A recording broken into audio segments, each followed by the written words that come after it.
Live? Yeah, we're Stream is live. Live, baby. Live on Rumble, YouTube, Rockfan, about to be Instagram. Been doing Instagram again. Ian, Live in 2025. because it's the new Instagram, according to Zuckerberg. So we're going to see if we can get ourselves kicked off of it. Yes. To see if he Can we say upholds. retarded? Oh, there we go. Off of Instagram. We're still there. One of the funniest parts, now I don't trust Zuckerberg's rebrand or any of that, but the rules he laid out, I did go through them yesterday on the show because it is worth knowing them so we can analyze whether or not they are upheld and implemented or not. Okay. And one of the funniest headlines, there's multiple headlines about it, was under the new meta rules, you can call transsexuals mentally ill. And it's okay. And I was like, in the rule. yeah, they specifically wrote it. Yeah. It said it's okay. It's no longer. They should have said it's okay to call trans people the following names. And then Right. And then, so it's an infinite list. trannies, Yeah. transies. Speaking of that term, see, now I wonder, because I Are think we going to get kicked off? I think this conversation is what got us kicked off that last time we got cut midstream. But earlier I'm talking today. about trainees. Yeah, trainees. Yeah, trainees. It's all in the linguistics and what you I hear. misspoke. It's what they hear versus what people say. Yeah. Who was it? I have to go back and look at the who it was on X. I can't believe I'm forgetting. We were just chatting earlier, but he replied to a comment of mine earlier. I should give him some credit for it. I can't remember what it was, but he used that word that you just used, trainee, in response to, it was Dallas Spitfire on X. And I had said something that I'm going to say here in the show, so I'm not going to spoil it, but he had used that word in reply to it, and X limited it. They put, like, you had to click sensitive material thing. It was hidden behind that, and it wouldn't allow you to comment or like on it. Someone a trainee. A trainee, yeah, just a trainee. So we will see now if Instagram is censoring less than X, perhaps. Train ginger. Yeah, right. Trains ginger. Trains gingers and automobiles. Okay, what up, Steve? Steve, I'm not going to show it to you now, but you go to X. I did put my first time back in the gym after coming off the disabled list, shooting the rock around a little bit. So I think you talk about shooting threes sometimes, or maybe I think that I like to put videos of myself shooting 3-pointers in my pursuit of becoming an WNBA star. You can get there.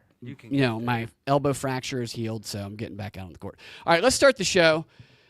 Confirmation, circus, chaos, China was the story today, other than the fires, which has been the story quite a bit, which the image that you sent me and some of the others of the fires in California look like they're advertisements for GTA 6. Pretty crazy, huh?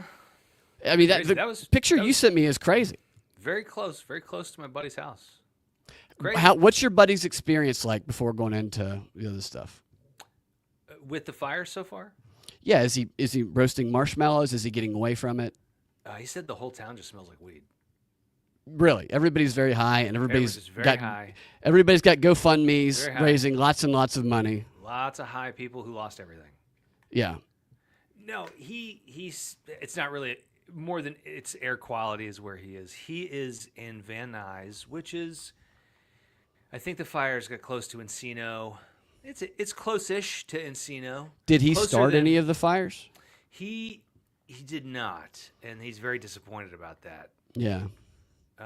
He didn't start the fire. I would be playing the Billy Joel song everywhere I went. Yeah.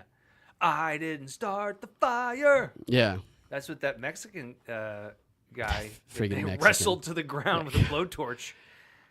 Oh, I didn't see that. I haven't been following that very closely. I'm using hyperbole. They didn't wrestle on the ground, but a group of they hugged neighbors. him to the ground. No, this guy who had turned out to be an illegal Mexican national is how they're phrasing it in the news. An illegal Mexican national. Yeah. He was riding around with a blowtorch on a bicycle, trying to set things on fire, and some neighborly neighbors stopped him, and they were like, "You stop it!" and they cornered him and they held him and they restrained him until the cops got there, but they haven't charged him with arson, so there's not enough evidence. Yeah, is this out of the ordinary behavior for him is what I would ask. Did he even know there were fires going on? If he didn't even know there's a fire, man. I just thought, man, that, you know, it's cold. I just thought it was cold and nice people warm these people up, you know. That might be what. It's a very, very it's from convincing my heart, man. accent. It's a very convincing accent. Well, I'm you pretty sound good. like you sound like Noe and Charles combined. Pretty good at accents, and I used to do them all the time, but apparently that's racist.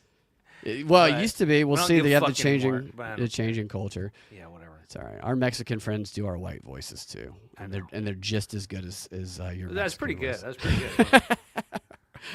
Yes, mine's not good at all. I don't do good impersonations. We don't have Jocelyn here, our chief impersonator of the show. So yeah, no, I've been following that, but I just don't. I'm not there, and I feel. I mean, it looks terrifying for the people that are there, and get away. Get out. I know it's awful, but like, get safe. Is what. No, yeah, and I think they should get out now. Get out now. Move to Montana or something like that. All right. So before diving in, I want to read a quick comment from Flip the Whip on YouTube. Said, love listening to your show, brother. Never stop. Y'all going to be big, real big soon, if that's what y'all want. Thank you. Soon? Flip the Whip. I don't know what that definition of soon is. It's different for different people. I don't know if it's 10 minutes, 20. We work on those Hispanic accents, though. I think it'll be expedited. All right. So, did you watch any of the confirmation hearing today? I've seen bits and pieces. I love these things because they are a great grandstanding opportunity for everybody in Congress, which is what they love doing the most. It's like their solo performance. It's like their stand-up show where they get 5 minutes to just be the most ridiculous theatrical prick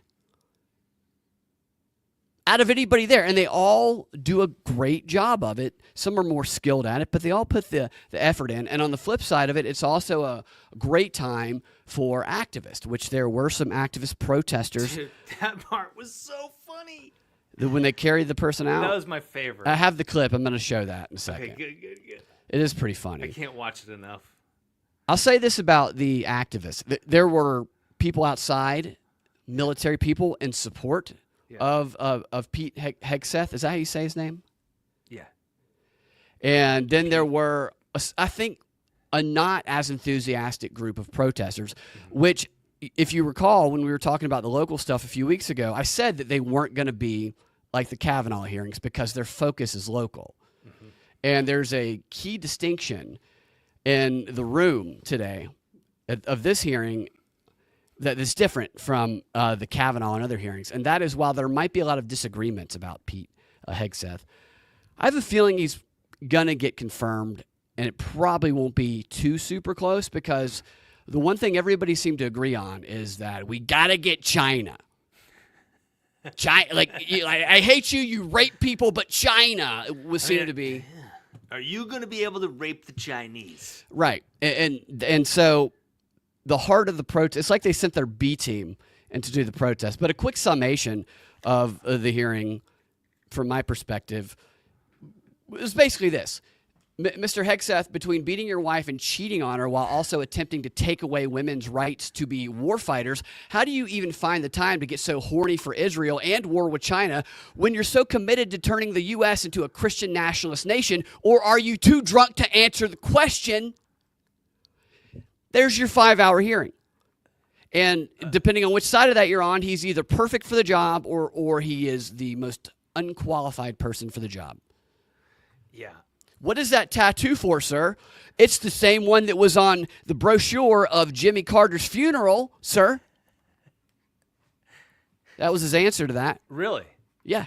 Yeah, but that, it means something different on your forearm, doesn't it? Are you going to play the Jagoff clip? Excuse me? The Jag-off clip. Are you going to play the Jag-off clip? The Jag. No, what is that? The Jag-off. The Jag-off, you fucking Jag-off. Oh, is that what somebody said during the?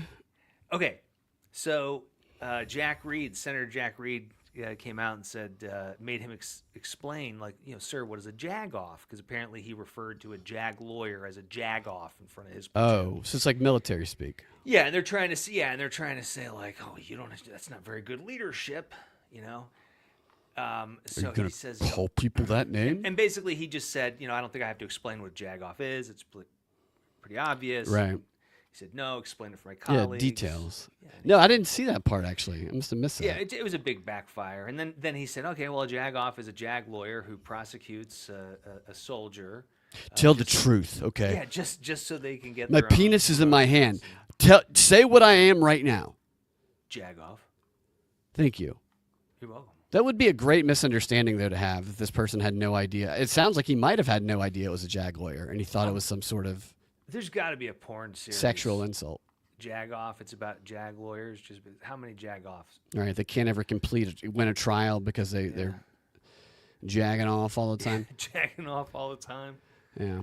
So it was the reason I think he's going to easily get confirmed is because that's the type of criticisms he was getting. None of the criticisms were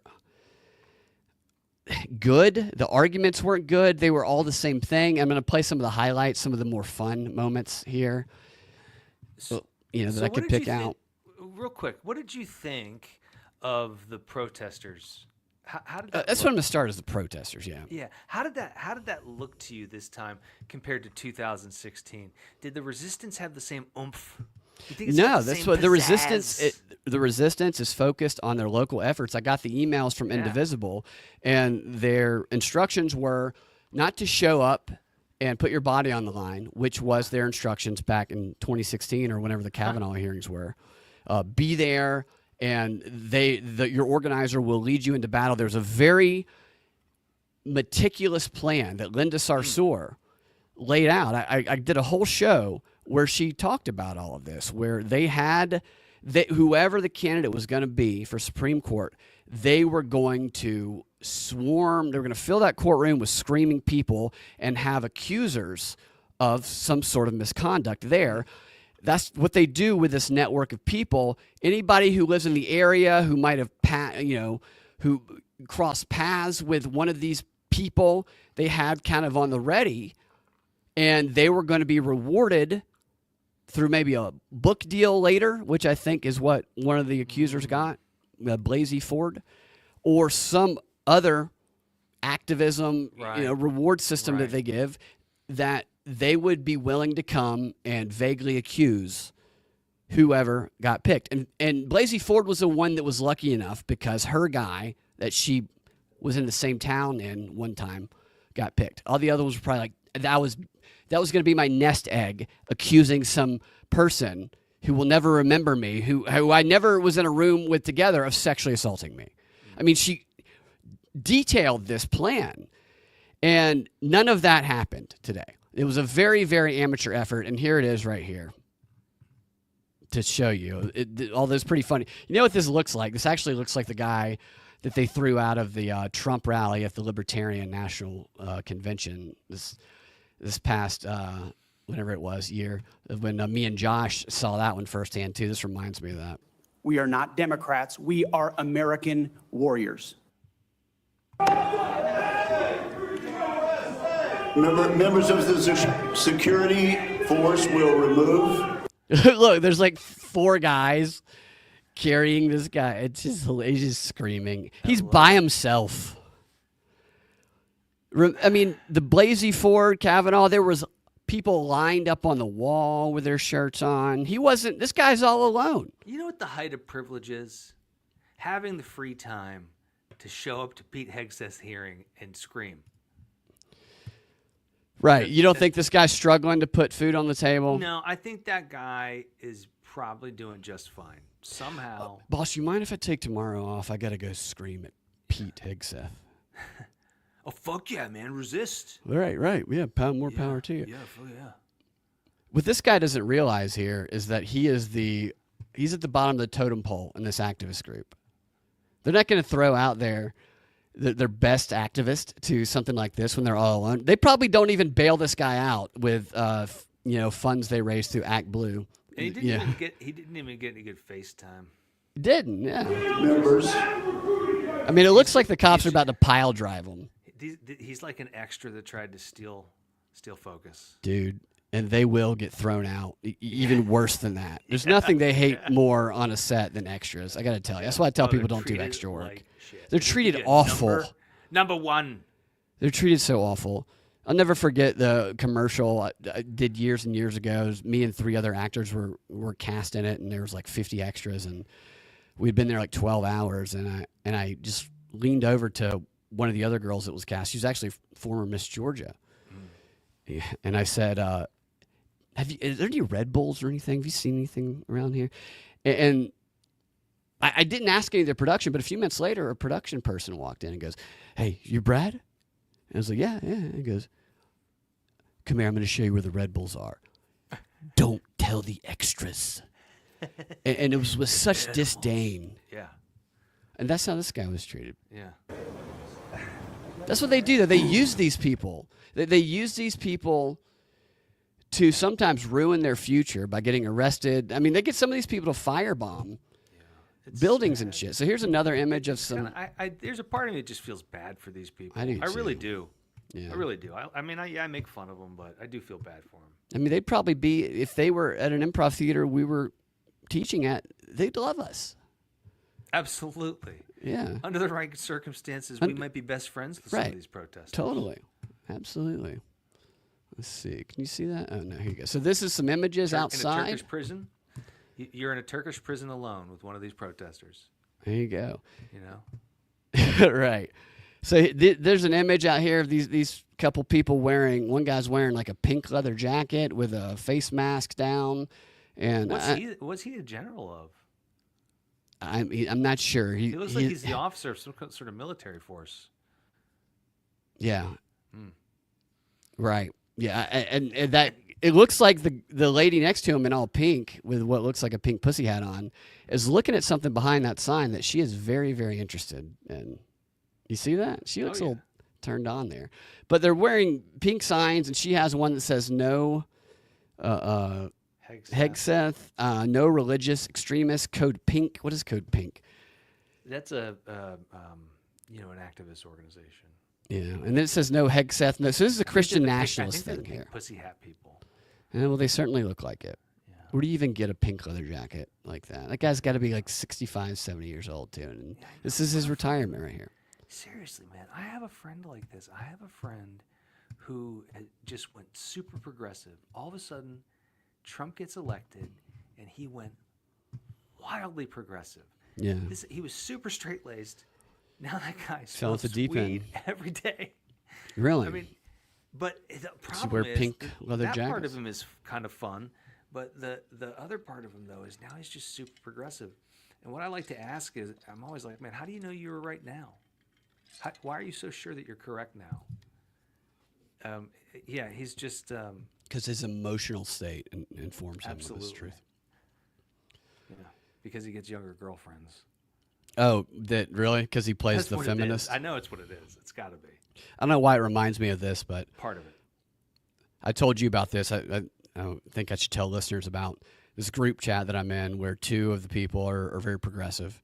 One in particular, and the other one is more right adjacent. More right-leaning. Yeah, progressive adjacent. And then you have me, and then you have the more right-leaning friend, Jocelyn, some people know her as. And Jocelyn and the left-leaning progressive in the group, they like to just say things that piss each other off. And sometimes it'll be 8 a.m, and I guess one of them stayed up all night, but I'll just hear bing, bing, bing, bing, bing, bing, bing, bing, bing, and it'll just be message after message of them fighting and neither one of them listening to anything that they said. And recently, they got into an argument about the Washington Commanders name. And the progressive adjacent guy got in on the side of it. It should be the Commanders, while Jocelyn, fake Trump, he hated it, right? So it was hilarious because it devolved into two of them saying, I know a Native American. I'll give you his phone number. It didn't offend him. And it was, I know a Native American. I'll give you his phone number. It did offend him. And they were actually sending the names and phone number of American friends and saying, call him. Call him and talk to him. His name's John Little Dove. You give him a call. I so badly wanted those phone calls to happen so we could hear these conversations go on. God, this is the kind of stuff. It was hilarious. This is the kind of stuff that would make a great sketch, Brad. It was so. They were both so. So I hear you're not offended by the name Redskins. No, I am not, brother. I am not offended. Yeah, that's right. Yeah, and you should be offended. Yeah. Why should I be offended? Yeah, because it's racist. I love how they each know someone. That's what's great, and how each of them. They sent the phone numbers. Yeah. I might call these two people and just do a more of neutral discussion with them. I had a progressive friend of mine say, well, I was talking to an Army guy, and he told me that an AR-15 is one of the least efficient ways to defend your home. And I was like, that Trump's a racist. I was like, you need at least 2 AR-15s to efficiently defend your home.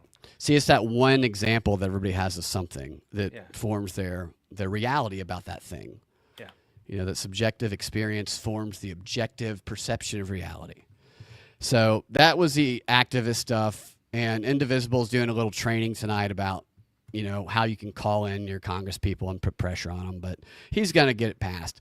And here's a couple of the more fun clips. This is I guess she's a congresswoman from Hawaii, Hirano, or to me she looks like Pac-Man about to gobble up all the you're talking about. People in her way. She gets super mad. She's real feisty. Yeah. Which speaking of Pac-Man, by the way, Julia Roberts, I think she might bring her new friend Stacey Abrams over to California so she can play Pac-Man and all those thugs who are going in and stealing from the house. Just gobble them all up. That's who the private security you need is right there, in my opinion. And Stacey Abrams, if she wants to join the military, I wouldn't. She's too late. I wouldn't object. Seth won't let her. He hates it. He won't let anybody. All right, so this is Hirano. Operation Stacey Abrams drop. That will put a crater in the planet. And by the way, the answer to my second question should have been yes. I have read multiple reports of your regularly being drunk at work. Now, tell me, she sounds a little drunk to me. Sounds a little drunk. Including by people who worked with you at Fox News. Do you know that being drunk at work is prohibited for service members under the UCMJ? Senator, those Yes are or no? multiple false anonymous reports. What kind of questions? Do you know that being drunk is prohibited under the whatever law she's citing? They think they're these gotcha questions. It's so funny. They're all looking for these media nuggets that they can, and what they do is they clip these nuggets and they put them on their YouTube page and their Instagram and all their social media channels, and they pump them out for engagement and profit and donations. It's all a little con they're all running. Peddled by NBC Do News you know that run directly drinking on the job contradictory to the is dozens of men and women at not Fox News contemplated Channel on it? who I work with I'm who not came hearing on the the answer to my record question. and said they've In your never opening seen statement, that. Mr. Hicks, said you commit to holding leaders accountable at all levels. That includes you, of course. And frankly, as secretary, you will be on the job 24/7. She sounds drunk. You recently promised some of my Republican colleagues that you stopped drinking and won't drink if confirmed, correct? Absolutely. Will you resign as Secretary of Defense if you drink on the job, which is a 24/7 position? I've made So there's your gotcha right there. Yeah. So you ever drink, ever. You can't ever be drunk. You can't drink at all, or you have to resign. You never have to take a sip of alcohol. Yeah. A question that is being asked by somebody who is either on some Ambien or alcohol, who is having to read every word of this question that she clearly did not write for herself. I don't want you to be drunk on the job if I'm drunk on the job too. Right. Somebody's got to be the designated driver here. She's flipping, for those just listening, she's flipping through pages and she's reading this entire thing like it's the first time she ever read it. And one of her aides probably wrote this for her. Yeah. It's just so, it's so stupid. It's so performative. And it gets, I think she might have another little comment. This commitment on behalf of Will the you men and women I'm resign as serving. Secretary of Defense I've if made this you commitment drink on on the behalf of job? the men and women I'm serving. I'm not because it's the hearing- most important You deployment. I'm not resign. hearing Yes. an answer to my question, so I'm going to move on. Yeah, right. So there you go. So there's her Move on, clip. move on. What sucks for her is that was her moment. That was supposed to be her clip that is blasted onto her social media that everybody who likes her shares, that she Yeah, they're all profits. auditioning for their clips, aren't they?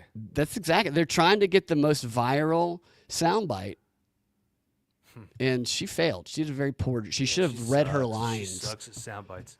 OMG, what's up, JC?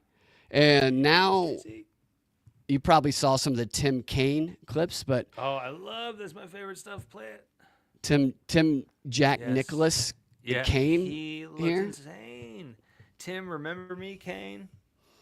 It's like somebody, his stylist said, "All right, Tim, come here," and then they grabbed 2 handfuls of his hair on both sides and yanked it up, and they put hairspray on it so it stays like that. Yeah. Here he is. Yeah. This guy. Hey. He was Hillary's running mate, right? Who's asking these Oh, questions. yeah. Okay. Thank you, Senator Sullivan. Thank you, Senator Mr. Kane. Thank you, Mr. Hegseth. I'm looking forward to this opportunity to talk. I want to return to the incident that you referenced a minute ago that occurred in Monterey, California in October 2017. At that time, you were still married to your second wife, correct? I believe so. And you had just fathered a child by a woman who would later become your third wife, correct? Senator, I was falsely charged, Hey, fully you- investigated, and completely cleared. So you think you were completely cleared because you committed no crime? That's your definition of cleared? You had just fathered a child 2 months before by a woman that was not your wife. I am shocked that you would stand here and say you're completely cleared. Can you so casually cheat on a second wife and cheat on the mother of a child that had been born 2 months before, and you tell us you are completely cleared? By the way, when he's asking this question, he's shaking his body around as though he were a large-breasted woman, shaking her boobs around, and his eyebrows are like lifted to the back of his head, and he's wearing a specifically chosen tie. Like it's a Pink it's tie. a pink tie, and his hue, he's got a kind of a pinkish hue going on. The tie's not helping hide it. The tie's bringing it out. He's got the face of a guy who's a drinker. Might be a little drunk. Yeah, Might that's be a what I was thinking. drinker. Looks like he might be a little drunk. And as someone who was a bar professional for 15 You know, years, you would know. I would know. I am the propaganda reports bar Expert. And I don't know if I told you, but I showed an image on a show that you it was on like a Wednesday, and you weren't on the show, and it was a picture of Kamala sitting on the floor like with her nieces, and Dougie was standing somewhere, and next to her was a glass of not red but Yes. white wine, Yes, I knew it. as you called. I thought it was red, and the bartender nailed it. Yeah. So you know what you're talking about. Aren't these weird questions too to be one man to be asking another? Like he knows a lot about Pete's private life. Didn't you get her pregnant? Didn't you get her pregnant on September 19th at 4:38 And did it take you p.m. exactly 35 thrusts to finish? Yeah, it was 96 seconds. 6 seconds. You of were still sex. wearing that black T-shirt of yours. I saw it with my own eyes. And I I mean- wonder, do all these guys get together and do they talk about well, this is the question I'm asking. Well, you can't ask him that. This is what I'm asking. All right, let's flip it for it. Probably. Do you think that's they what probably happens? do, yeah. They probably do some of the same ones because they have to repeat the message so that it sticks. Let's see, repeat it over and over again so it becomes Yeah, unconscious. Very important. But there's fights for people who want to be like the headliner and the opener and wanting this line or that line. That'd be a funny sketch too. Okay, Look why at don't you these two take women this behind him too. Like they are not impressed, I think. Yeah, the blonde is on his side. She's just not impressed by any of these senators. So I don't know what this woman is. She's pretty, but she is also on his side. You don't know what she is? Yeah, I don't know what she is. She's a woman. I don't know what her ethnicity is. Very I would say attractive woman. Yeah, I would just comfortably say she's black. Right. So you, yeah, okay. That's You the new think so? world we're in. You can just say someone's She white. might be, she You might can be say this Native. person's black. She's a You can person say of that color. person's yeah. Hispanic. She's a colored person, a person of color. You can't say colored, dude, but you can say person. Now this fucking Instagram is now sending It's their cops gone. after you. It'll people are going to look back on this time in history 100 years from now and they're going to go, wait, so you're telling me that in like 2022, between like 2016 and 2024, that it was racist to call people minorities colored people, but it was empowering to call them people of color.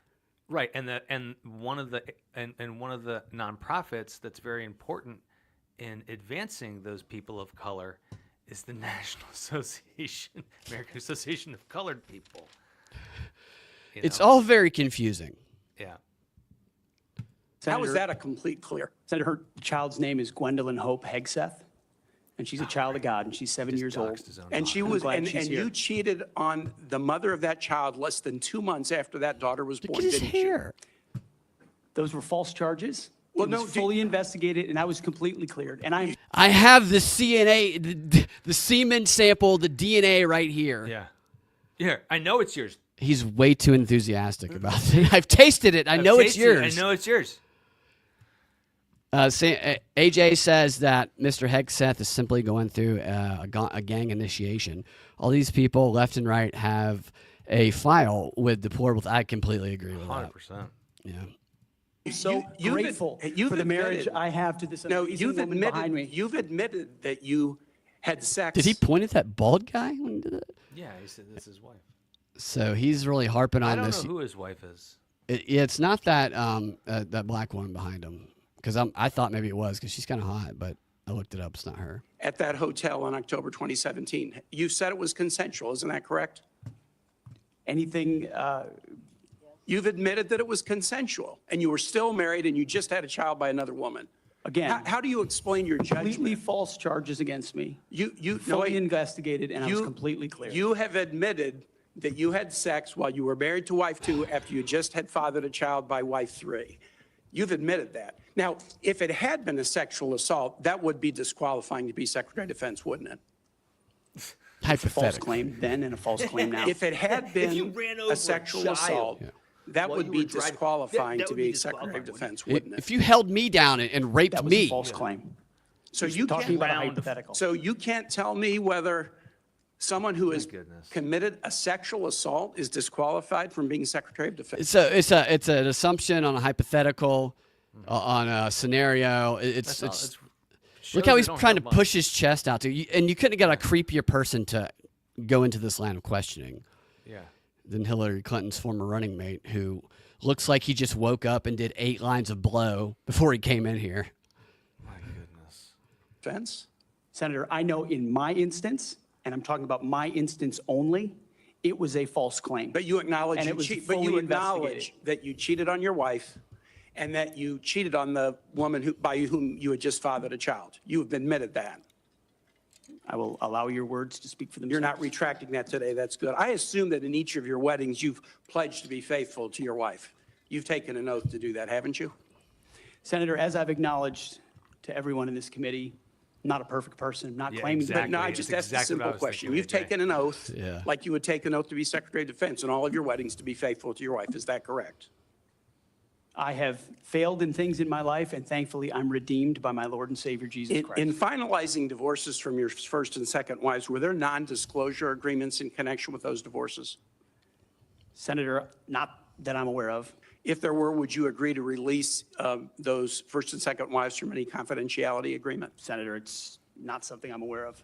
But if there were, you would agree to release them from a I think confidentiality? Tim Senator, Kaine had that's his lips not my removed. response. You think so? Yeah, I think he had them surgically removed. What, Look at in- his, yeah, he had his lips surgically removed. Yeah, and put maybe above his eyebrows. I think so.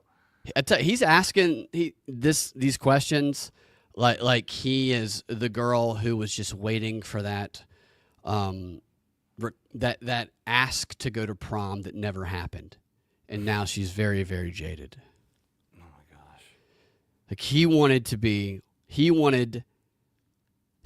the one he was having an affair with. He wanted to carry Segheth's baby or Hegseth's baby. Responsibility. Did you ever engage in any acts of physical violence against any of your wives? Jesus. Senator, absolutely. Do you still not. beat But your you would wife? agree with me that if someone had committed physical violence against a spouse, that would be disqualifying to serve as is he Secretary of going with Defense, this correct? one?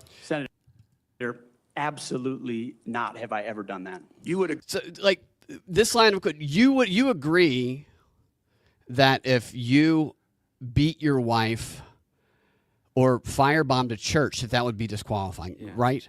Yeah, if you had beat your wife, we wouldn't let you do this, right?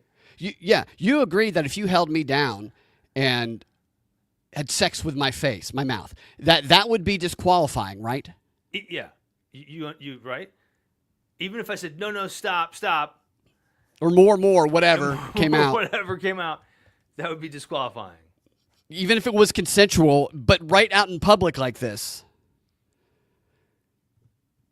agree that that would be a disqualifying offense, would you not? Senator, you're talking about a hypothetical. I don't think it's See, right there, I would have liked to have seen Tim Kaine go, I'll show you a hypothetical. Then he stands up on the desk and he pulls out his penis. Here's a hypothetical. What if I put this in your face? Yeah. Here's a hypothetical. What if you asked me to prom and we were together? I love this, what he says here. a hypothetical. Violence against spouses occurs every day. God. And if you as a So, leader stop are not there. capable This is my of favorite. This is my favorite trick that people use in debates.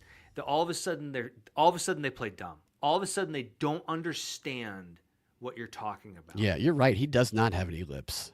Yeah, he's got no lips. He lost them, and he lost. He lost him- he lost him in a poker street table. Fight. Yeah, Yeah. poker table street fight. That's all he had left to bet. Yeah, you're right. This is so. It's such a disingenuous line of questioning. If there's evidence that he wants to present that he sexually assaulted people, then he should be more direct about it, and he should make that case. I'm not saying that there isn't. I don't know. I haven't investigated this guy's background enough to know. But Tim Kaine is not bringing any persuasive arguments to this. He's bringing, as Pete said, hypotheticals. It's just so. The point of this, it's kind of like The Activist. They gave these lines to Tim Kaine because he's so irrelevant at this point. Mm-hmm. Instead of somebody who is more of a star in the Senate or Congress. Like, who might have they have given these lines to? They would have given them to a woman because that would have been more impactful. AOC, somebody like that. saying that physical violence against a spouse should be a disqualifying fact for being secretary of the most powerful nation in the world. You're demonstrating an astonishing lack of judgment. She's going to be secretary. The incident in all he's gonna Monterey do is led to a answer criminal phones charge, a and filing criminal shit. investigation. You He's answer not- phones, file stuff. You're just Secretary of Defense, dude. All you do is get the coffee and, stuff like that. Has Tim Kaine? Yeah, right.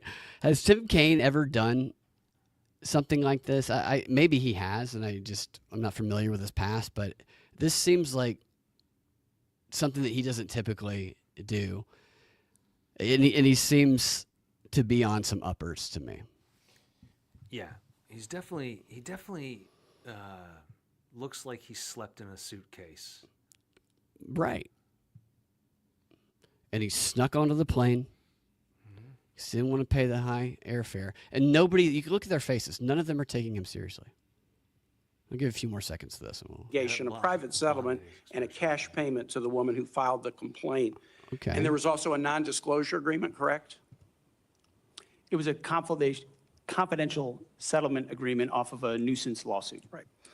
During an interview, you claimed that you settled the matter because you were worried that if it became public, it might hurt your career. Do you maintain that you were blackmailed? Senator, I maintain that false claims were made against me. And ultimately, Your attorney those used false the claims, phrase, I have the opportunity to attest my innocence in All those. right, so this is all they do. It's always the sexual accusation, and when these people are public figures, people can accuse them. I've thought about accusing Pete Hegseth or Trump or somebody of sexually harassing me just to see if I can cash in. You should do it anonymously. Well, the window's still there, anonymously. Yeah, right. Because then you don't have to actually make a case. Sometimes sexual harassment and assault happens. But an accusation is not guilt, especially when we have created like a culture where people their retirement can be accusing somebody of something, and having this establishment, political establishment, activist establishment support you and help you get financially rewarded simply because the people you're accusing don't want it to tarnish, because it's trial by media is what it is. It's not the presumption of innocence. And they just get the number of accusations out there that the low information person just goes, wow, that's a lot of accusations. Right. Must be Yeah, it's a going. logical fallacy is what it is. Absolutely.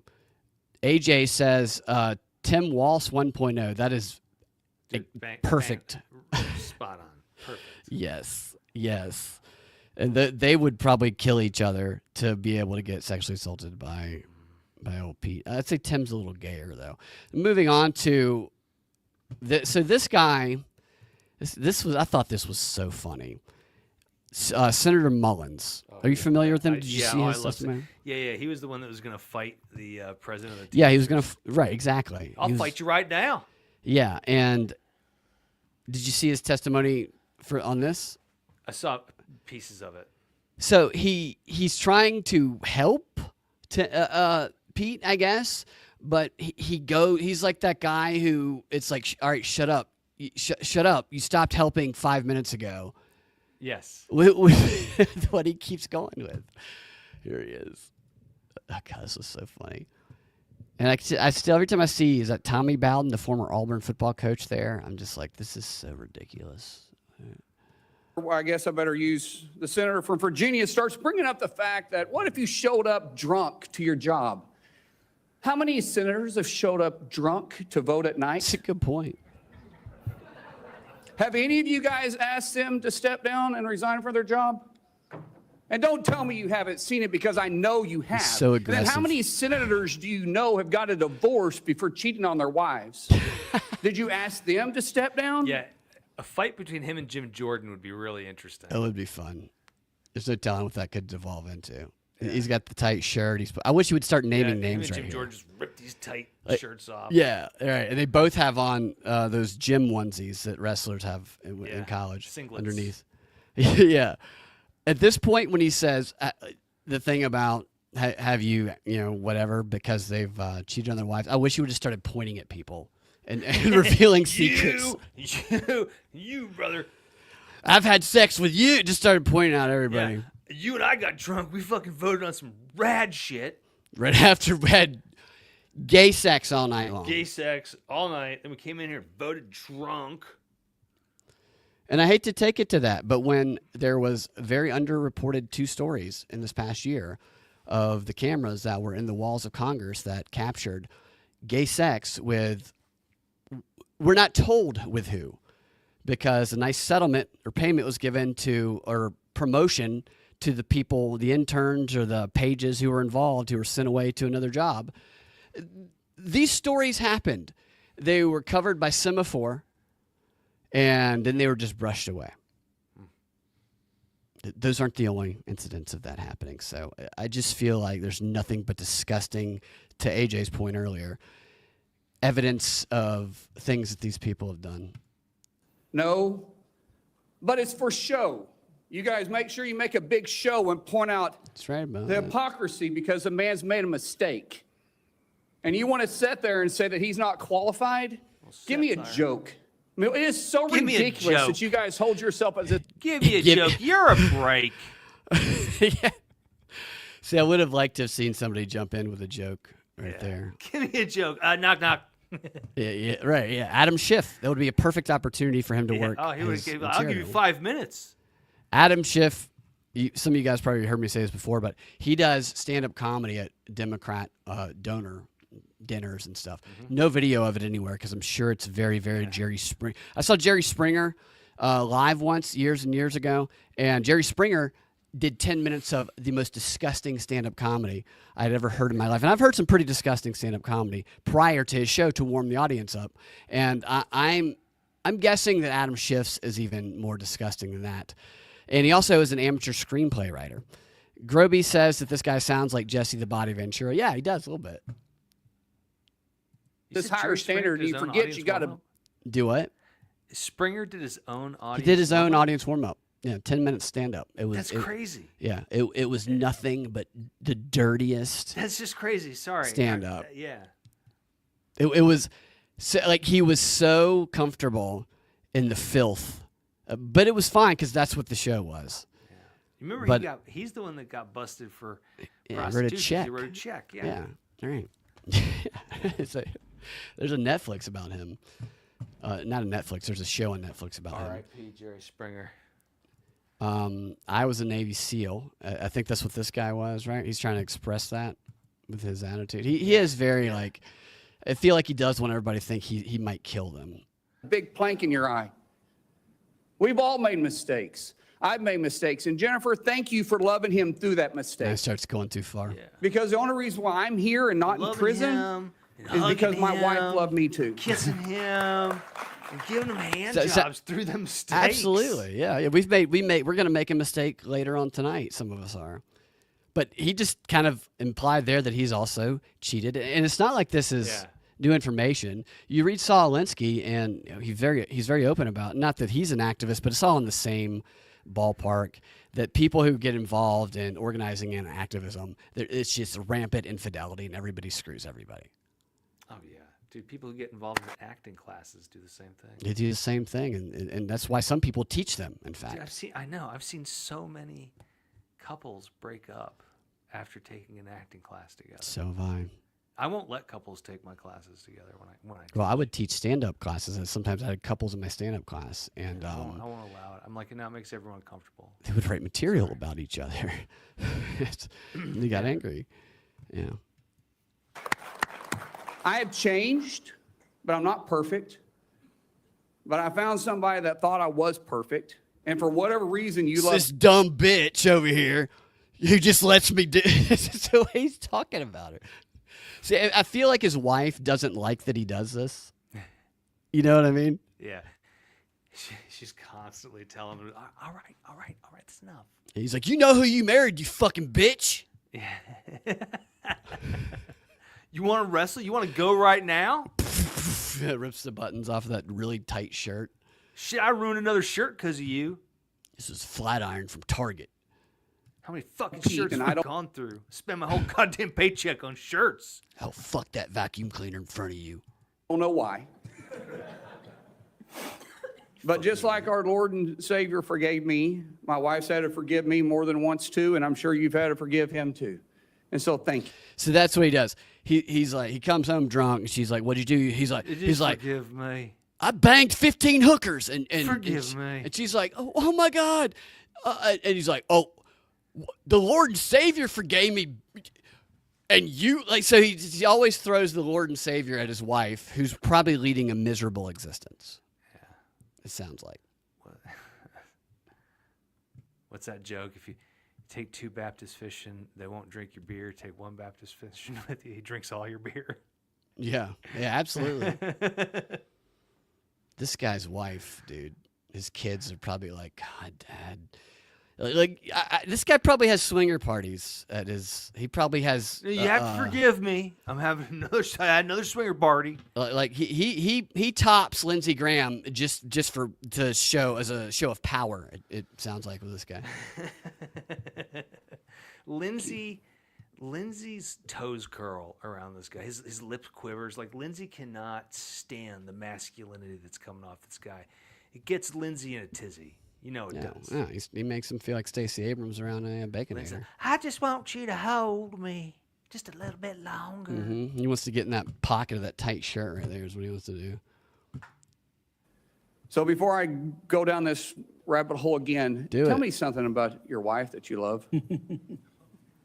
Her eggs. Fucking She's good. the smartest. So that pause right there. Yeah, that pause is like. He's going to be hearing it later. Okay. He wasn't expecting it. This guy could have at least warned him he was going to do that. Yeah. Most capable, loving, He's capable. humble, honest person Lets I've me ever bang everybody. in addition to being incredibly beautiful. Oh, shit.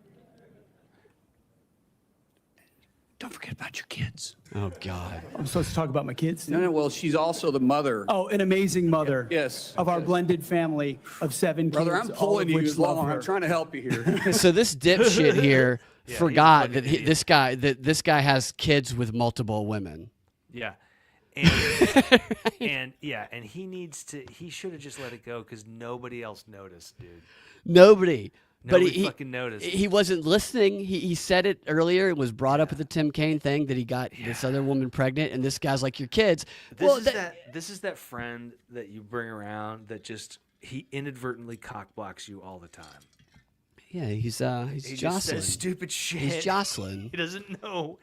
Yeah, he doesn't know when to leave. Man, why are you winking at me? Well, no, forget it now. Absolutely. Why are you kicking me under the table, dude? Dude, absolutely, He's Jocelyn. that guy. Yes, absolutely. No, it was so like he made a good point, but then he made it very, very awkward. His dumbass is laughing about it. Look how tight that shirt Do you is. believe that you're going to be running the Secretary or clothespin the behind it, Department of Defense by He what? He's got it pinned back. He's got a clothespin behind it.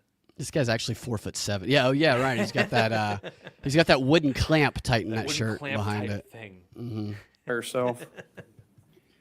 Senator, absolutely not. All right, enough of that guy. That was just such an awkward. That guy thought he was doing him good, but he. Yeah, that guy, nice Extra enough guy. starch, for Probably sure. a really good neighbor. He's probably killed a few too many people who just happened to Do not want to be selling hanging cookies. Yeah, you don't want to be hanging around him after he's had one whiskey too many. Absolutely not. He'll never shut up. Yeah. That guy. That's two, 3 whiskeys. Hang out with him. If he grabs the 4th one, say your goodbyes. Right. Just go, hey guys, I'm having a good night. Because he's gonna rip his shirt off. His He's about wife is rip gonna be his shirt crying in off, the he's gonna- corner. and he's gonna say, I bet I could jump into that fire and Yeah, live. right. And he's gonna beat the shit out of his teenage kid. Yeah. To challenge him if he's a man now. You're a man. Yeah. Right. He's gonna throw him a knife. He's gonna go take the knife. Tell your mother why you love her. Gonna force his teenage kid to play Russian roulette with him. Yeah. With one bullet. So last clip I'll play, which is like the agreement on everything, is at the beginning of it where Pete, he says stuff that very concisely connects a bunch of psyops that we've been hearing for the past year and a half or so. And it all points to China. Claims. But you didn't reveal any of this to President Trump or the transition right? team as they were considering you. Sorry, it's the wrong one. It's this one. More like Tim Kaine. It was Tim Kaine again. There's Getting nothing mad about of actual value. vaginas. Here you go. While you have made that What the commitment, you- F? Did I get the wrong clip? All right, hold on. I got the wrong clip up there. Will you make a commitment to never ever drink? Around there. Ever. Yeah, it's probably maybe the person who wrote that script doesn't like her because she doesn't treat that aide well. And they're like, she's going to be hammered. So let's write her a bunch of questions. And she's going to read it for the first time. Let's write her a bunch of questions where she's asking him if he's never going to drink again while she's completely hammered. Okay, this is it. We're going to rebuild our military, always matching threats to capabilities. This includes reviving our defense industrial base, reforming the acquisitions process. As you mentioned, Mr. Chairman, no more valley of death for new defense companies, modernizing our nuclear triad, ensuring the Pentagon can pass an audit, and rapidly fielding emerging technologies. And number 3, we're going to reestablish deterrence. First and foremost, we will defend our homeland, our borders, and our skies. Second, Okay, reestablish deterrence. We will defend our homeland, our borders, and our skies. Rebuild the military capabilities. This is what I have been talking about, this UAP, and then when it shifted to drones, PSYOP, leading to from the very beginning, and I'm sure many other people have as well. But when you put some sort of craft in the air and you try and, I don't know that a lot of people believed it, but you make a bunch of people believe, is the hope anyway, that there is technology that exists that is so far beyond the capability of what we have that we think it might be foreign, it might be alien in origin, then you can get people to go along with putting just a level of money towards this development of new weapons and war technology that unlike we've ever seen before. And then when you direct that and say, oh, it's China, and we can't even capture their crafts, they're so good, then that's a justification for this rebuilding and the matching of the threat capabilities. And I've thought that that's what this thing has been leading to, is getting the public to accept this, because the public is often not cool with tax dollars all being directed towards military weapons development. I think they should just use. You ever seen a butterfly net? You take down Catch the a drone with that. yeah, right. You got to get an extender on there, Yeah, like bunch of changing a light butterfly bulb. net, just a bunch of planes with butterfly net attachments. Right. You just put balloons on them, float them up there. Fun to catch them. And he continues to kind of hit some more of these points. Second, we will work with our partners and allies to deter aggression in the Indo-Pacific from the Communist Chinese. And finally, we will responsibly end wars to ensure that we prioritize our resources to reorient to larger threats. We can no longer count on reputational deterrence. We need real deterrence. The Department of Defense under Donald Trump will achieve peace through strength. And in pursuing these America First national security goals, will remain patriotically apolitical and stridently constitutional. So that focus on the military of getting all the woke stuff out, obviously, and I'm all for being the Superman that people don't want to mess with, totally. But he hit the talking points, stopping the communist Chinese, and Chinese and Marxists were probably some of the most used terms during this hearing, and protecting our skies, talking about drones and whatnot. I'm just really starting to worry that war with China is something that they are going to try and make it very hard for us to not. I think Cold War with China Engage with. is. So I wonder.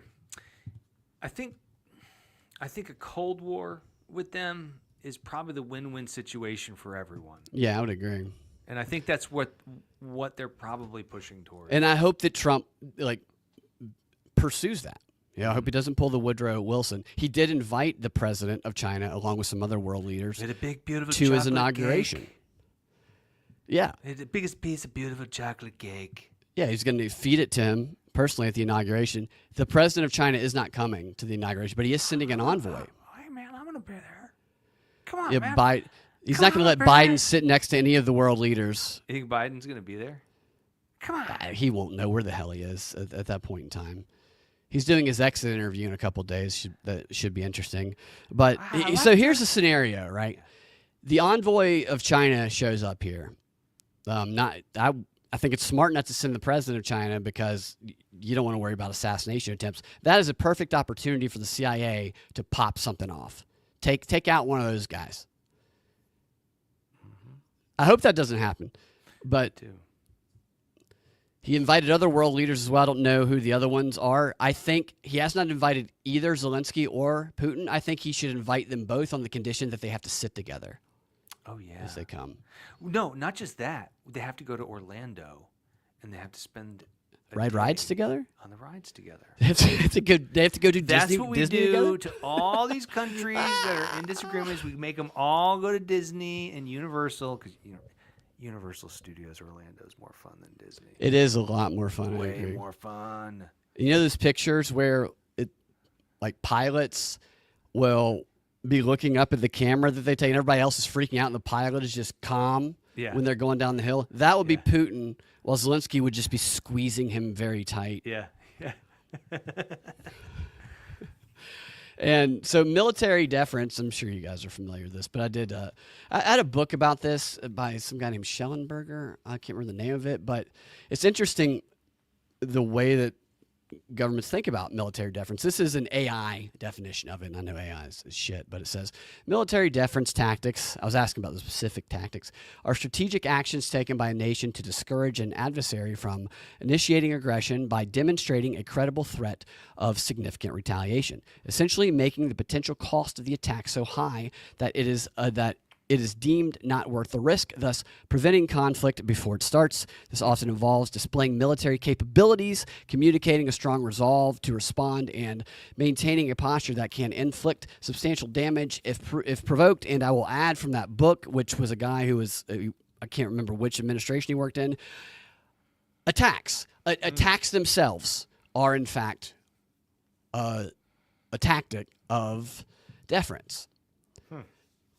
So you use your new weaponry to show somebody that you meet. So you're Superman and you go fucking laser somebody in half over in their country so they don't do anything. So like in the show Boys, when Homelander, even if he was mad about it, he lasered that Trump supporter in half. That was a show of deference. Mm-hmm. And I just, all this unity they're promoting and people getting, I hope it's a Cold War, like you say. I really do. Because Tucker Carlson also said the drones are from China yesterday. So, I don't know. Yeah, it just, I think a Cold War, I think mostly big wars, like World War II, I don't know. I think those things, I don't know how possible those are anymore.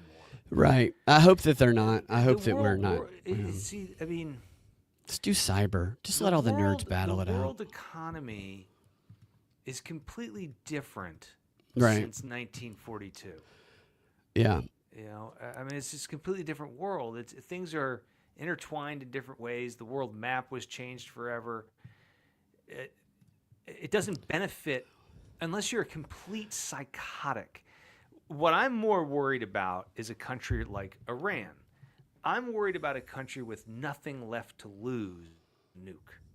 I'm not really worried about China. They have too much to lose. You can always make a deal with someone like that. So that's the hope. You can't make a deal. There is nothing more threatening than a man with nothing to lose. Right.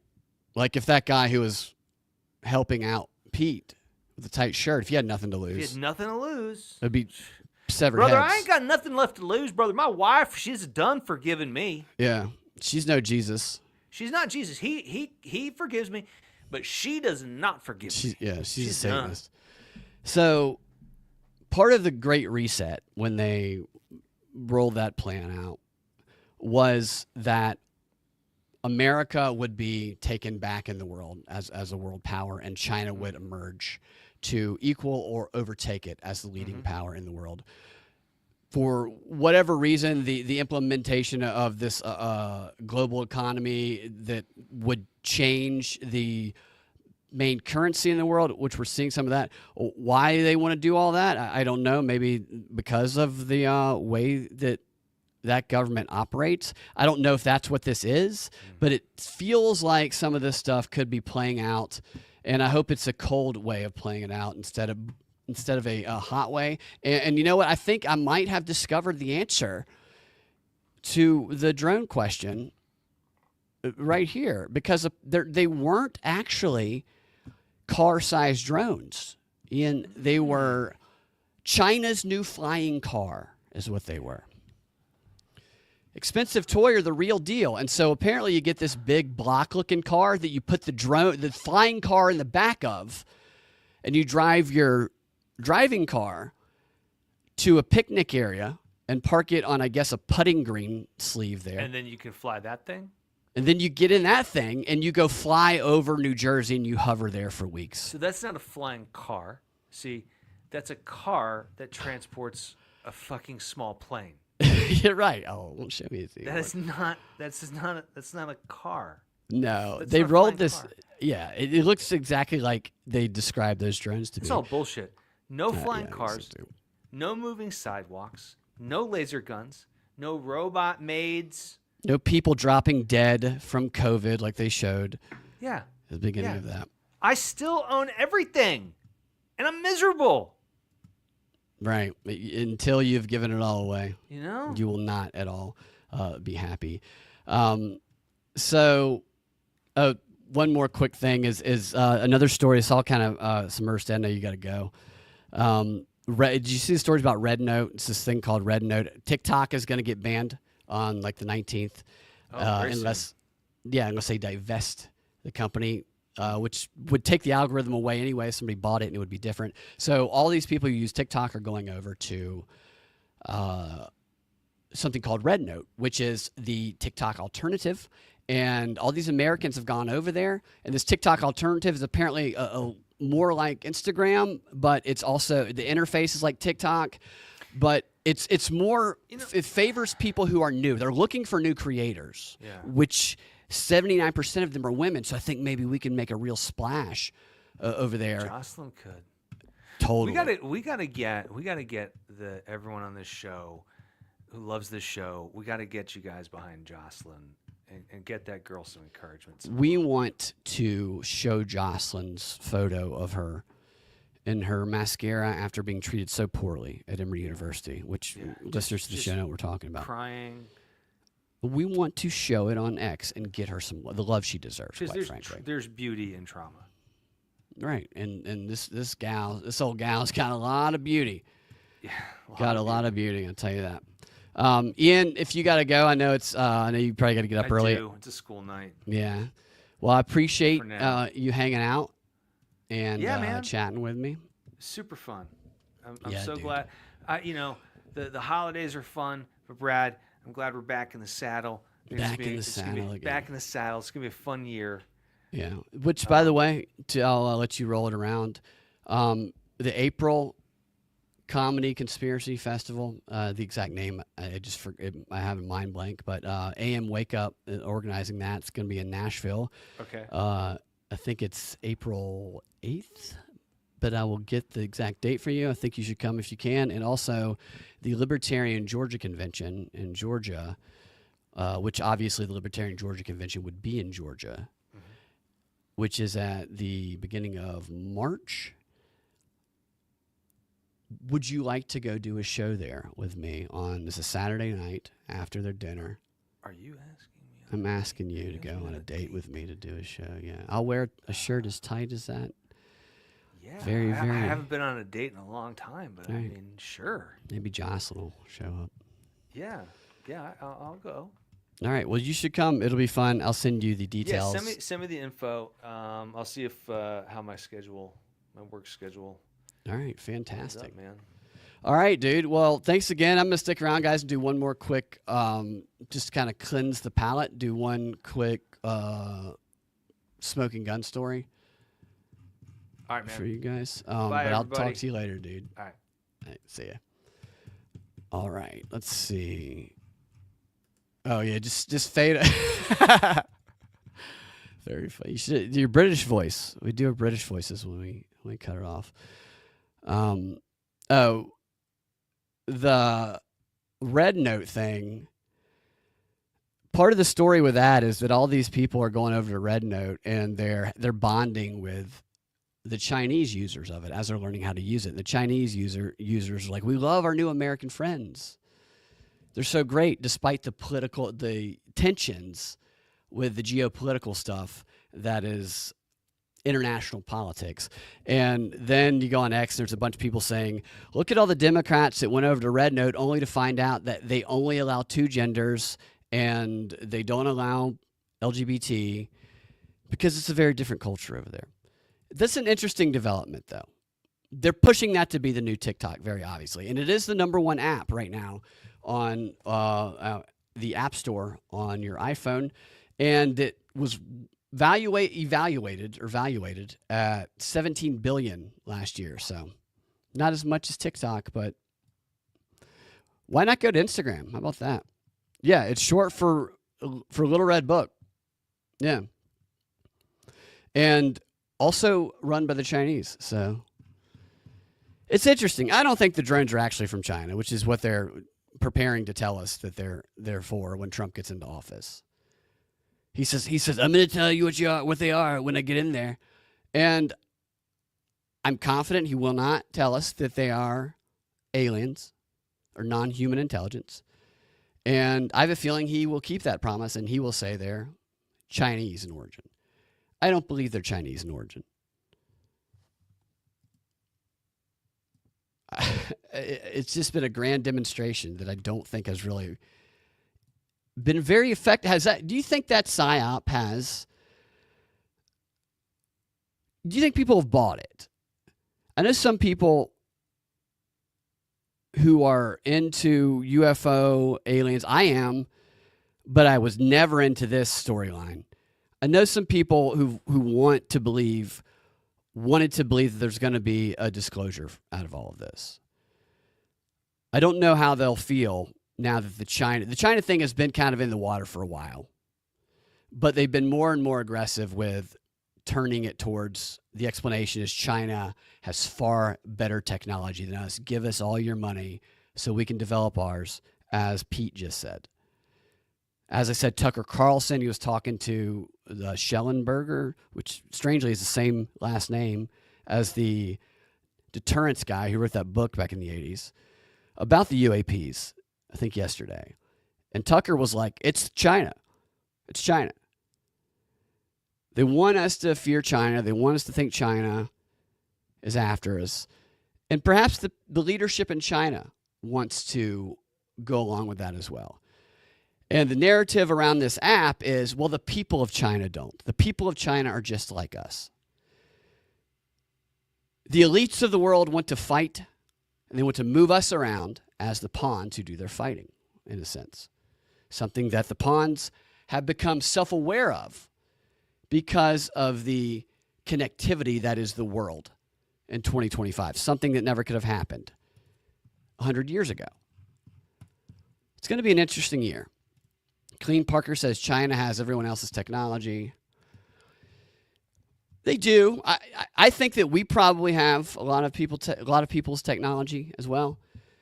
I used to play clips from all these panel discussions of military weapons developers and psychological warfare operators, and they would talk about how they really envied China's economy because they didn't have the rules and regulations that they needed to comply with to develop things so they could more rapidly develop things.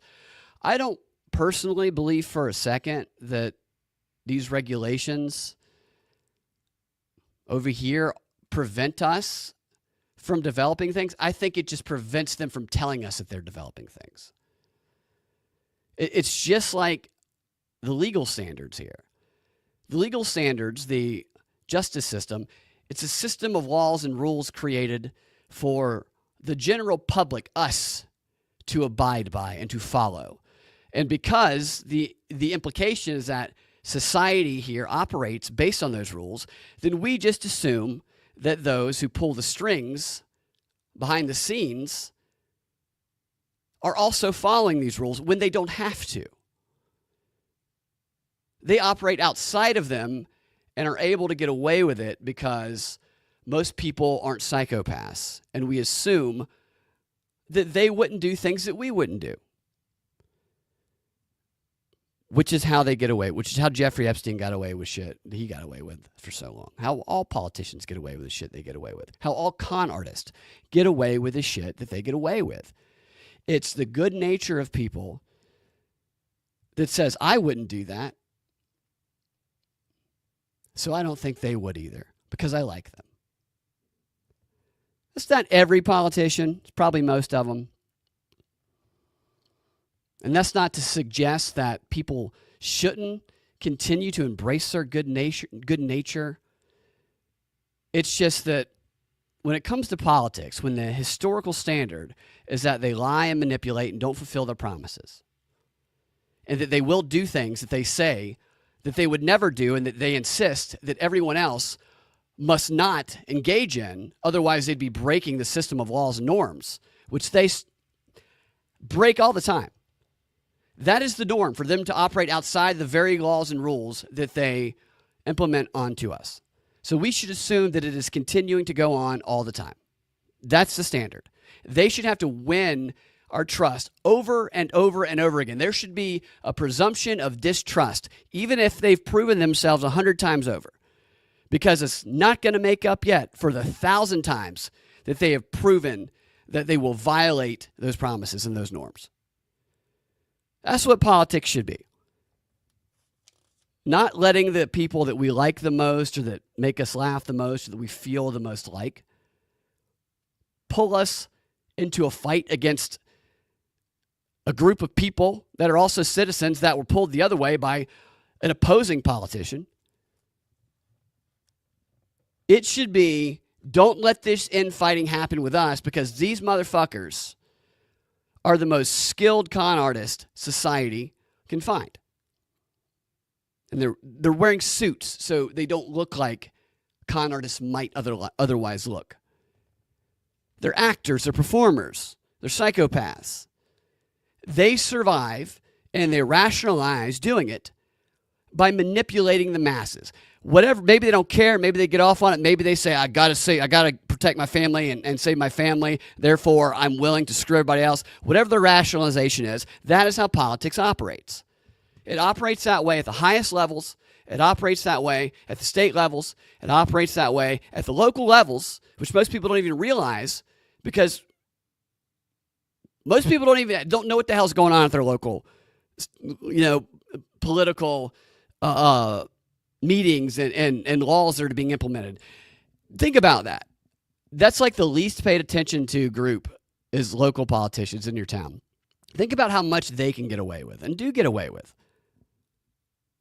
You can find stories all over the country of families that have just ran towns for like 100 years. Was that story where the guy actually got arrested because he killed his wife? He was a lawyer. I can't remember what the name of it was. It was a Netflix series it ended up being, but it was a family of lawyers that had basically ran this town in South Carolina for over 100 years. They finally arrested the dad for killing his wife.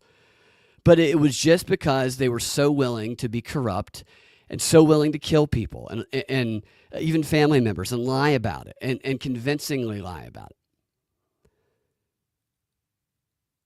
Their best skill is something that most of us, most good people, would never even want to engage in. They would feel wrong and guilty if they did, which is what they exploit. And it goes even deeper than the local levels. It goes all the way down to the freaking homeowners associations. You want to see somebody turn into a tyrant, tell them to go join your homeowners association. And your friend might just turn into a monster. There's stories across the country every few months of multi-million-dollar fraudulent scandals where they're laundering money through the homeowners association and they're stealing it from their neighbors because they're pinning these citations on them and they're using loopholes and the whatever the rules are that most people don't read. It's crazy. The point is, and you guys all know this, it should be the presumption of distrust. People say a society can't function if you distrust all the institutions. Well, if you trust them all and you give them the benefit of doubt, it can function in a way where the general public is enslaved. Distrust doesn't mean that you tear everything down. Distrust just means that you have a skeptical eye to everything that these motherfuckers do. Even if you want to so badly like them and you think they're the funniest person you've ever seen. Even when you say, I have a question, but I don't want to ask it because everybody's going to get mad at me for asking it. Be that guy. Be that guy that everybody gets pissed at for saying, just to clarify, let me ask this one or two questions. Because they're banking on us not doing that. That is how democracy strengthens. It's not blind trust. It's the presumption of distrust and holding feet to the fire based on that. Even if you feel like you really don't want to, being that guy. Because it ain't fun being that guy. People get mad at you for being that guy or gal or they. Then they come around and thank you later. The Southern Scandal, that's right. The Murtaughs, yes, that's exactly right. Hypocritical thespians. Yeah, the difference is similar to the difference we were talking about the other day with the wooden pegs on the back of the journalist who I said thinking that David Muir is a real journalist is like thinking that Kiefer Sutherland is a CTU agent, a counterterrorism agent. Where the journalists, they just pretend to be real while the actors are actually, it's fiction. It's the same thing with politicians and celebrity actors, people in films. Politicians are doing the same shit. They are just doing it under the guise of this is real and true. And we actually get to create laws that impact people, which so do actors and shit with all the money they donate. The CAA, the talent organization, they are one of the biggest funders of political campaigns, and they send all those actors who go do speeches for the Democrats. And I'm sure there's another agency who does it for Republicans as well. To go to this, you're going to get Gabrielle Union to speak at your event. You're going to get the guy who played the Hulk to speak at yours. We're going to give them a script, and it is part of their job to go do that. That is why we see these celebrities at these events, because their agent books them for the job in the exact same way that their agent books them for an acting gig.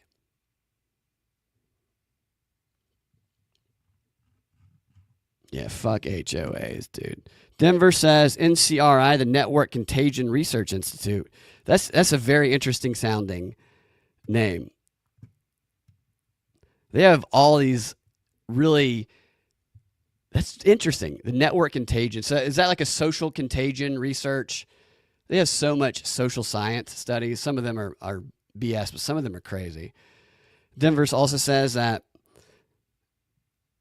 so it's a preprint of this book from that organization.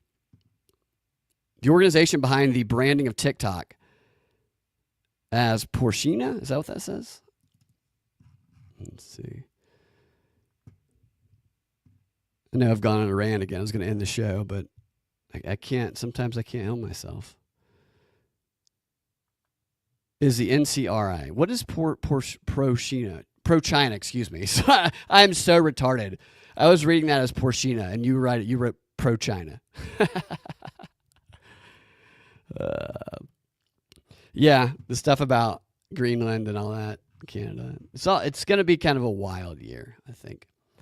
Honestly, I don't know where society is going to go. I feel like maybe we've been here 7 or 8 times before, on the brink of annihilating ourselves. Like if we just got through it, that we could reach technological advances that, might control a lot of people completely. Or maybe took us to the stars or took us to the other 95% of the ocean. That's what I always wondered. They always say, we've only searched 5% of the ocean. How do they know? How do you know that if you've only searched 5% of it? How do you know what 5% is? What the hell else is in the ocean? Everything looks crazy in the ocean. Which, by the way, perhaps those who are behind all of the world's problems are those who stand to benefit the most if humanity does in fact annihilate itself, which is the octopuses who science is always telling us would take over and rule the planet if we were to go. Why wouldn't they plot our demise? Obama's propaganda czar, Cass Sunstein, he wrote the paper on demonizing conspiracy theorists when Obama was in office, Who Frightened Me is talking about. And he wrote a book called Nudge. He's got a sequel to that also. I got both those books. And Nudge is basically how to manipulate people. It's very Edward Bernays-like, but just molded to modern society. Yeah, he did an update on it recently, and he cites all these social studies in it, and he uses a lot of the theories and the findings from a book called Thinking Fast and Slow, which is a book that the CIA has recommended to read that agents are recommended to read, which is about manipulating system 1 and system 2 thinking, the automatic processes like breathing, and then the thinking where we have to use our cognitive resources. And it's not just the instinctual things that are system 1. Once something becomes a habit, then it goes from system 2 once we learn it to system 1. It's a very, very good book. I recommend anybody reading it, as well as Nudge. Both of those are very, if you want to get an insight into the way that they think, and Cass Sunstein he was Obama's propaganda chief, so they're applying these theories to the CIA, to the administrations. And who is his wife? His wife is Samantha Powers, Cass Sunstein, who is an exceptional propagandist. I'm pretty sure it's Samantha Powers. Let me double check that. Yeah, it's Samantha Power. Samantha Power is head of the U.S. Aid. And she's the one who's been going around the past 2 years promoting the DIA app, promoting the widespread implementation of the DIA app in Ukraine as a silver lining of the Russia-Ukraine war, which is known as the state in an app, which digitizes the entire society, which we funded with $30 million, and she is the main spokesperson for. That is Cass Sunstein's wife. I bet that their fights must be so manipulative because they're both so good at it. Werner von Buren wrote a novel where he said the ruler of Mars would be called Elon. Really? I didn't know that. That's interesting. Very interesting. Denver says this study is one fact study they are referencing as TikTok brainwashing people. Yeah. Where it's actually been a more transparent medium for footage and topics otherwise censored. Yeah, I always find it funny when they call one of these social media platforms brainwashing without mentioning the others, like the others are any different. Yeah, von Buren ran NASA. Whenever I hear that name, I always think of the Seinfeld episode where Kramer ends up in the von Buren gang. Operation Paperclip, yeah. So what? He's a Nazi, basically. Came over from Nazi Germany. Which, like that shit, of course they're going to bring over they still do that. We probably have all kinds of operations. Like I would love to if I wanted to travel to the future, of course there's a lot of things I would see. I would love to see the operations that have been revealed 200 years from now that are going on right now.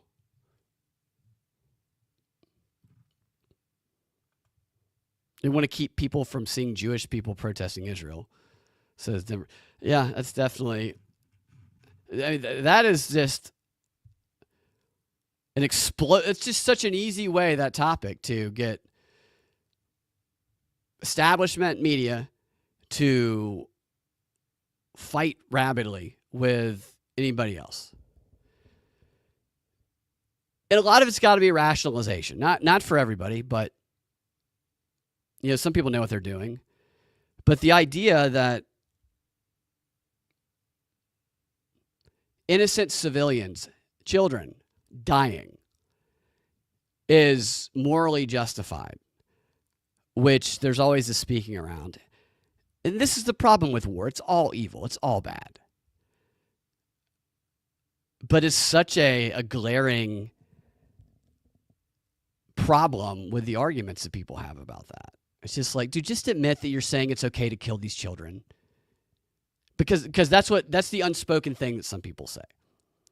Now, I don't know what the answer to all of that is. Not killing children on either side of it. I don't know. These people are too committed to war to not do that. And it's not even the people. It's like I said, it's the people who operate outside the laws. Their entire rule depends on everybody else operating within. Yeah, I hate war. I mean, I don't know. I know it's idealistic, but we're a competitive species. People want to dominate. That is a reason that sports are good, is to direct that energy to something that doesn't end in mass murder. I would like to think that an advanced, evolved society would be one that has found ways to release those urges without war in a way that humanity could all thrive. Like, who the fuck cares who owns more fucking land? Like, who cares? Alexander the Great. Great, yeah, he tried to conquer. Who gives a shit? Who needs the entire world? What would you do with an entire world? It's enough to try and deal with your own house and bills and your family. You don't need an entire planet. It's so stupid. Glorifying that. It's so stupid. The richest, everybody wants to be number one. No, most richest person in the world, great. That's great. That's really great. You have $18 trillion and a spaceship that looks like a dick that edges time and space in the universe with William Shatner on it, which is like, haven't we apparently done this many, many times? I don't know. I'm going off again. I don't need to do that. We'll end up being here until freaking 1 a.m. if I don't contain myself. Yeah, objective reality. Right. Now that makes me think of Twilight Zone episode. These guys, they go back in time because they want to steal all this gold. Or no, they steal all this gold is what they did. And to escape the police, they go into the future. They travel through time into the future. And when they get to the future, they have all this gold and they're carrying all this heavy gold around. And when they show it to people, people are like, what is that? That's meaningless, because gold has ceased to have any value at that point in time.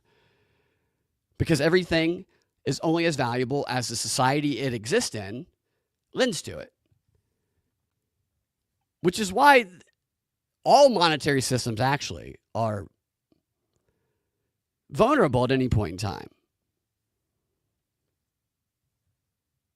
And so what is objectively valuable? It's the skills that we can use to survive if you take all of society away, all of the connectedness. It's the base skills we were given to hunt, to gather, to build shelter, and to travel in, 50 to 100 people-sized groups. You don't have to kill every other group you come across. There's plenty of space. It's a battle of good versus evil. That's right. That's his base. I don't know. I like philosophical stuff. I used to be really into some of that. I've been thinking about bringing back some of these philosophy books I have and doing like a flip to a page. And we do a passage and then we discuss, like the philosophers we all are. Although every time I read some of this ancient philosophy, like Plato, Socrates, you'll read the most mind-bending, transformative passage you've ever read in your life. You'll never think the same way again after reading it. And then the next paragraph will be about the old wise dudes banging dudes' sons. It's just like, what? Why? Why did that have to be right after? Why did the Jeffrey Epstein stuff have to be right after the really insightful, transformative stuff? It's fucked, dude. What's up, everyman?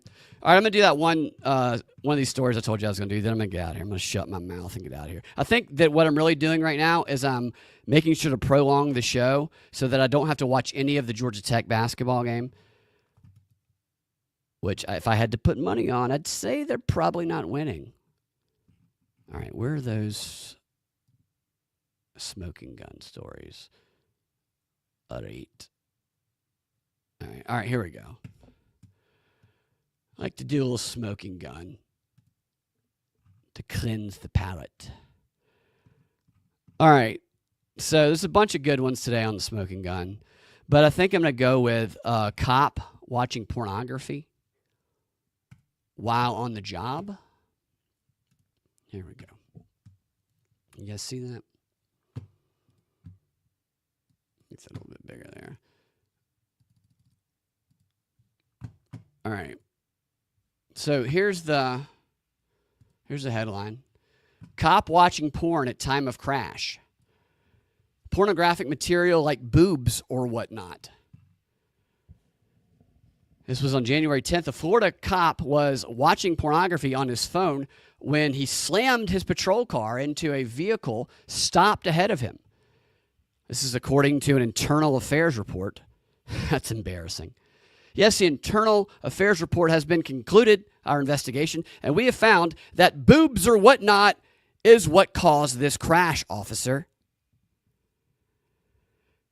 The report accused the deputy of lying about the cause of the accident initially, which of course, at 1:45 p.m., the crash occurred 2 months ago at a Lake County intersection and prompted the cop to resign his post in the midst of the Office of Professional Standards review. Tristan Macumber, that's an interesting name. It's like cucumber except M-A instead of C-U at the beginning. 28 years old, initially offered various explanations for his distracted driving.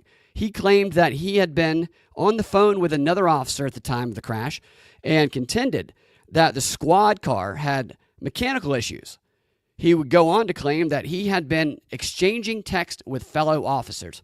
You know, I was talking earlier about how there are so many car crashes that are the cause of people watching various things on their phone or texting that are never reported because it happens and people, they get in the accident, they rear end somebody or something, and they go, oh shit, I can't believe I just did the very thing that everybody says is going to happen if you keep playing with your phone. And they throw their phone somewhere because they would rather say that they were doing fentanyl in the car than say, I was texting while driving. I know I'm stupid. So I think there's probably a much, much higher percentage of accidents caused by this than we are led to believe.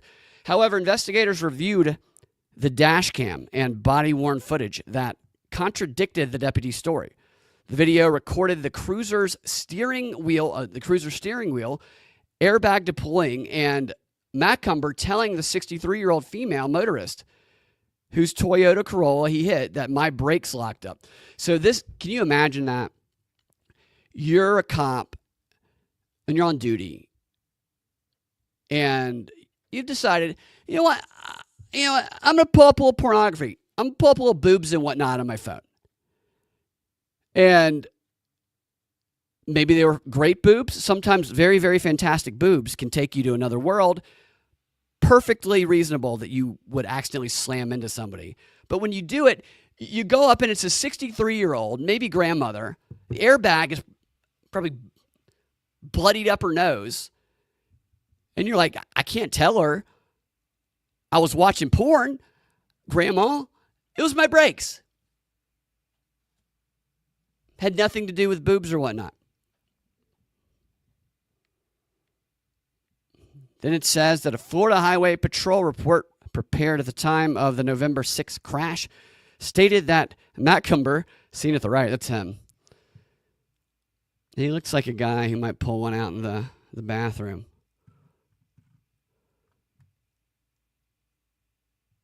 Was inattentive and drove in a careless or negligent manner. The report estimated damage to the police vehicle at $10,000. Holy cow. Pair of breasts caused $10,000 worth of damage and broke Grandma's nose. While the damage to the 2023 Toyota were calculated at $5,000. Man, oh man. Whoever's boobs he was looking at should put this on her resume. These tits will break your grandma's nose. Cost you $15,000 worth of damage. Macumber eventually admitted that he was on his phone looking at inappropriate pictures, which he further described as pornographic material like boobs or whatnot. An investigator added that Macumber stated that he was looking at images that contained nudity. As for why, he said that his car had a defect. Oh, the reason he lied and said the braking system was messed up, he admitted that it was more of a deflection than a genuine reason. He was embarrassed. That's why. Of course, you don't want to tell anybody that. His hesitancy to admit the pornography was lying by omission, of course. The internal affairs probe found that Macumber was in violation of several professional standards, yes. In his defense, at least he wasn't part of like a 6-officer gangbang of that one female cop from a few years ago. Could be much worse. Unless he was watching a video of that. Matt Comber, who became a Lake County deputy in 2021, has not been charged with a crime. Well, that's good. He's probably just been given a stern talking to. I hope there's not much crime going on in this town he's in. Because that's the kind of job where you can't really take a porn break. You know?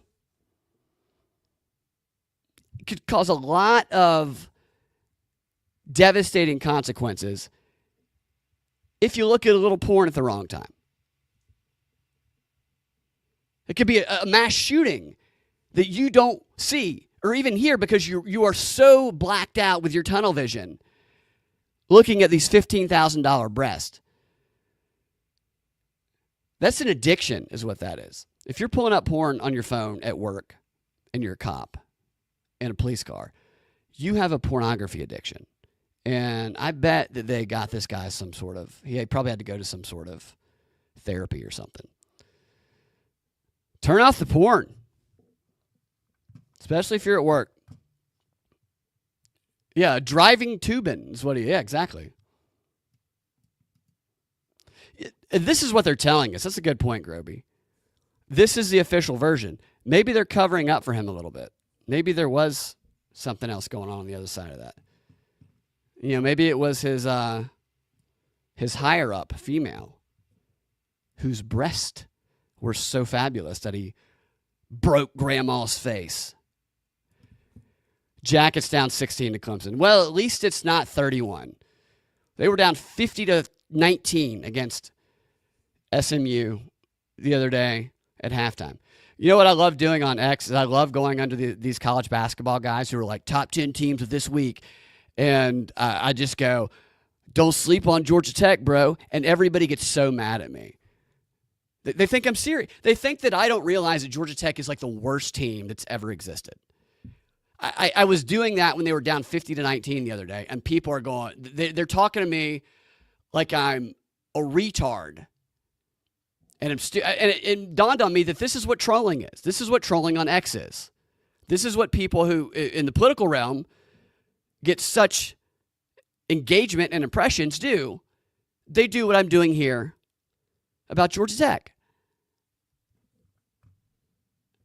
I do it all the time. I go, don't sleep on them. And they'll go, they just got beat by 30 against SMU. I go, bro, they won the second half. Don't sleep on them. And they'll get irate with me. It'll be like 20 comments, and I'll have no likes on my post. But I'll have 25,000 impressions. It's hilarious to me. That's like my looking at boobs in traffic. It's trolling college basketball fans, making them think that I actually believe Georgia Tech is good. Yes, totally. Classic troll Prouse. What's up, everyman? Z, what? Am I putting you to sleep, everyman?